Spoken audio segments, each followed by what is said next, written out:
చూసేందుకు చిన్న తేనెటీగలాగా కనిపిస్తుంది, కానీ ఇది కుట్టిందంటే ప్రాణాలు పోతాయి. వినేందుకు ఆశ్చర్యంగా అనిపించినా ఈ ఈగలు మాత్రం అత్యంత ప్రమాదకరం. ఇవి కుట్టి ఇప్పటికే 2 ప్రాణాలు పోగా కొందరు చావు అంచుల వరకు వెళ్లారు. ఆఫ్రికన్ బీస్ తరహాలో ఉండే ఈ విషపు టీగలు పశ్చిమ గోదావరి జిల్లా నరసాపురం, మొగల్తూరు మండలాల ప్రజలను భయభ్రాంతులకు గురిచేస్తున్నాయి. సునామీ తర్వాత ఈ ప్రాంతాలకు ఈ విషపు టీగల బాధ మొదలైంది. రాష్ట్ర విభజనకు ముందు అప్పటి ప్రభుత్వం విషపు టీగల నిర్మూలనకు ఒక బృందాన్ని తీరానికి పంపింది.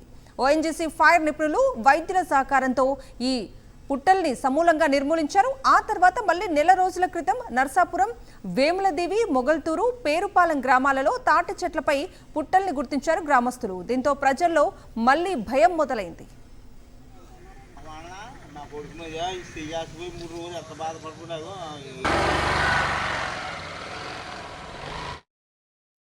సునామీ తర్వాత ఒక రకమైన విషపుటీగల జాతి ఈ ప్రాంతంలో గూళ్ళు పెట్టడం, తాడి చెట్ల మీద, కొబ్బరి చెట్ల మీద, మామిడి చెట్ల మీద, వివిధ ఇంటి ప్రాంగణాల్లో ఉన్న చెట్ల మీద కూడా ఇది గూడులు పెట్టి ఈ విషపుటీగలు ఎక్కువగా ఉత్పత్తి అవుతున్నాయి.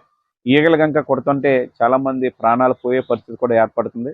ఈ ప్రాంతంలో ఎక్కువ ఈ గీత కార్మికులు తాడి చెట్లు ఎక్కినప్పుడు, అలాగే కొబ్బరి దింపు చేసేటప్పుడు ఇట్లాంటి కనిపించకుండా గూడు ఉండటం వల్ల అట్లాంటి పరిస్థితి వచ్చి ఆ పైనుంచి దూకేయవలసిన పరిస్థితిని ఏర్పడుతుంది. విషపుటీగలు కొడటం వల్ల ప్రాణాంతక పరిస్థితి ఏర్పడుతుంది. కాబట్టి ఈ తీర ప్రాంతంలో ఉన్న ప్రభుత్వ హాస్పిటల్, పిహెచ్సిలో మెడిసిన్ ని ఇక్కడ వైద్యం అందే విధంగా కూడా చర్యలు కూడా అట్లా కూడా ఏర్పాటు చేయటం అనేది చేయాలి.